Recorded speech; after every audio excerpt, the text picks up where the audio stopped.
Hey guys, welcome to Talk to Me Tuesday for Tuesday, February 23rd, 2016. This is Jennifer. It has been a crazy week for me, and I have a variety show of things to share with you guys. The first thing I want to show you guys is I did finish my apron, and I'm really happy with it. This was based on the pattern from the apron panel that Vanda gave me. So I did a different front and back, so it's totally reversible. And instead of doing D-rings this time, I just made another tie. So super easy. The whole thing is pillowcased and then top stitched. And I love this fabric. I just want you guys to see this fabric. And this is the super fun back fabric. One thing I did is I accidentally made this part a little bit too wide.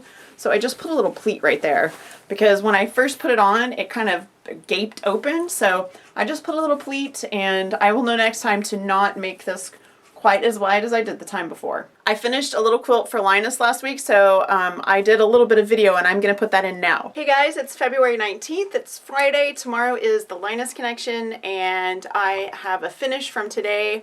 I was one behind for my my goal for the month. My overall goal is 24 for the year. I try to do 2 a month. I'm actually one behind because I turned one in last month, and I just finished a second one for this month, so I have 3 so far for 2016. This is the log cabin quilt that was made from blocks that were donated by my friend Janice. These blocks were made by her mother, who has since passed away. And this is a very special quilt because not only was it made from blocks given to me by Janice, but the back was given to me by my friend Sarah. This is also on another very special quilt that I will be showing you soon. So this is I've gotten a lot of life out of this particular fabric. Also, the other thing about this quilt is I used my mother-in-law's sewing machine. My mother-in-law, who we lost last year in February, I used her sewing machine to piece the batting for this. So there's a lot of love in this quilt, and I am going to go ahead and wash this because Marie decided to make it a bed for a little while. So I'm going to go ahead and wash this and get it ready, and it will go out to Linus tomorrow. So that was turned in on Saturday along with the orphan block quilt that I made from the blocks that Susie sent me. I still have lots more blocks from her. I have a lot of orphan blocks that have been coming in, so I'm going to be busy for a long time. I'm actually thinking that for 2016, the rest of the year, I'm going to focus on orphan block quilts for Linus just because I have so many wonderful blocks coming in. I'm going to try to get 2 of those made every month for the rest of the year, with the exception of possibly another Project of Doom block quilt, because I do have some more of those from last year, and I have a few people that have wanted to send me some more, so that collection is also growing just a little bit. Speaking of Project of Doom, I picked up 2 charity Project of Dooms on Saturday from Linus from Sarah Spence, who quilted my sister's Project of Doom as well as a couple of super secret projects that I've done. And I just want to show you a little bit. These aren't bound yet, so I'll do a big show and tell when they're bound. But I just want to show you a little bit. She did such beautiful work on this. Look at this. I mean, you can see you've got book pages here, and then you've got lines in the butterbeer glass. She did just a wonderful job. You can see you've got feathers and head wig, just wonderful. That is one, and the other one I want to show you just a little bit of. She did head wig entirely differently on this one. And then on some of the books on this one, she quilted in words. So like this one says potions. And then there's another one on here somewhere that says magic. And then she did steam coming out of the teacups and stuff like that. So super cool. So like I said, much better pictures of these once I have binding on them, which is something hopefully I'll get done in the next couple weeks. As you can see right above my head here, this very long quilt block was the X-Files block for last week. I believe this is 56.5 inches, 56 finished. This is the long side of the X-Files quilt. I'm super happy. This was the biggest piece for the quilt, so if you finish this, you just finished the hardest piece, so you're done with the hard part. We've got just a few more blocks to go. It is week 8 this week, so tomorrow will be week 8, and then we just have 8 through 12 to finish up. You'll get your quilt layout, and then you'll have an X-Files quilt, and I'm super excited.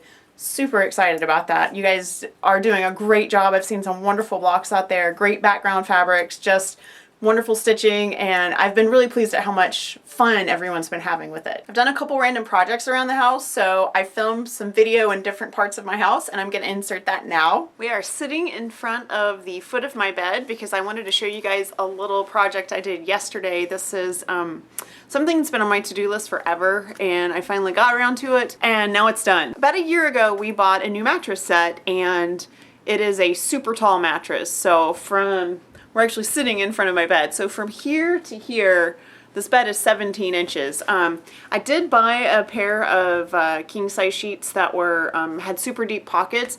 They were just not great quality sheets. They should have been, but they were not. They worked, but they just weren't as nice as some of our older sheets that we really liked. This used to be one sheet, so I just cut 6 inches up from the bottom, and I inset a 4-inch strip of fabric all the way around. I cut a 4-inch strip and I serged it in both sides, sewed it all the way around, and just made the sheet taller, and it works perfectly.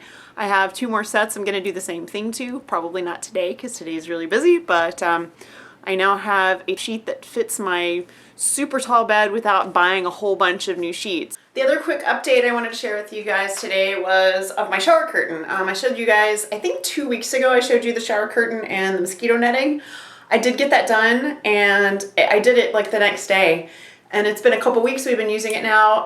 It does billow at the bottom a little bit. I prefer a fabric shower curtain. I had a bunch of people tell me to get a plastic liner because this used to be a shower stall. The end of it is actually a bathtub, and so there's like a 4-foot spot where the shower curtain would be against the bathtub. And Austin is usually just way too humid, and this bathroom has no ventilation, so it would be a mold issue. So fabric is better because I can clean it easier. And basically the way I've dealt with it, the old shower curtain, I had put 4 pounds of weights in the bottom. Seriously, 4 pounds of weights is what it took to keep the shower curtain from blowing in. What I've done now is super low tech. I have a bottle of bubble bath in the corner of the shower, and that's keeping it from blowing in. We just put that in one side, it's closed against the wall, and then we have it cracked on the side where the tile is, and no more billowing. So it's working great. It's really nice because you get a little bit more ventilation. It got really steamy before, and you get a little less steamy now, so it's really nice. So far so good. So I just wanted to share those things with you guys because I had talked about the shower curtain, and the sheet thing has been on my mind for a while, and I'm really glad to have both tried it and it worked. One thing I didn't mention with the sheet was that I used my serger to do that. So those are actually serged in place, which gives it a little bit more stretch, which will help keep it, also just lots more stitching, so it'll keep it from coming apart. So I wanted to show you a couple of the prizes for February. This little guy right here is the February prize for, can you see the little antenna? This is the February prize for Fandom and Stitches for sharing pictures on the Flickr. And this is actually a little sewing kit. So you've got your thread, and you've got your needles, there's a little ruler, there's some organ needles in there, there's a pencil, you got some straight pins, and then some little safety pins. So you just close this little guy up, and it has like your hand quilting, or it would be wonderful for embroidery. This would be great. Think about keeping this like with your embroidery kit with all your needles and stuff in it. So this is the Fandom and Stitches prize. This was donated by Sarah Doty, who is our Sarah from Houston. She gave me lots and lots of stuff, and this is one of the things that was in the box that I pulled out for a prize. The next prize I want to share with you guys is the Sewhooked prize, and this is actually a sample. Yours will be totally different because yours will be personalized. Sarah Spence, the local gal who is the quilter who did the Project of Dooms that I showed you, she is donating a custom embroidered quilt label for My Favorite Things. So if you share your pictures of My Favorite Things in February with my Flickr group, the Sewhooked Flickr group, all of these links are on the websites. Whatever website I'm talking about, the links are all there. And if you can't find it, just let me know and I'll show you where to go. So basically you will get this awesome spool, and it'll say made for, made by, and then you've got your pattern, My Favorite Things, and it's got my name. And she said she can do 2 colors. She will embroider in your name, who it's made for. If you want to put who your quilter is going to be, you can put that on your label. Also, if you guys want to buy these, they are $10 just for one color and $15 for 2 colors, extra personalization. I think that's right. Sarah, I'm sorry if it isn't because I didn't write it down after we talked about it on Saturday. Find her at sarahsstitchingstudio.com, and her email's on there, so you can just ask her. Like, I saw the quilt label on Talk to Me Tuesday, and let her know that I sent you, and she will tell you everything you need to know, and you can make arrangements. So she's selling these, but you also have a chance to win one. The very last prize related thing I want to share with you guys is not a specific prize yet, but Susie sent me all of her leftover prizes from Talk to Me Tuesday for January for me to use for prizes for whatever I want. So these will go in my prize box and will be prizes for Sewhooked or Fandom and Stitches or Talk to Me Tuesday or whatever I happen to need at the time that I am arranging prizes, and I really appreciate that. So thank you for doing that, Susie. That is a great help. Before I go, I want to share a couple last things. One, X-Files tomorrow. My favorite things is on Tuesday. Free pattern day is Tuesday, so make sure you do download your free pattern that day. You need to download it or print it because it only is good, that link is good for 24 hours and then that link is gone forever. So that's it. You guys have a great day. Make sure you stop by Fandom and Stitches tomorrow and Sewhooked on Tuesday next week, and I will definitely remind you on Tuesday, and I would love to see what you're working on. I hope you post a video. Make sure you post it to ttmt.livejournal.com for a chance to win this month's prize. You guys have a wonderful week, and I will see you next week. Bye. My life is plush with Sarahs. I have so many Sarahs that I've been gifted with.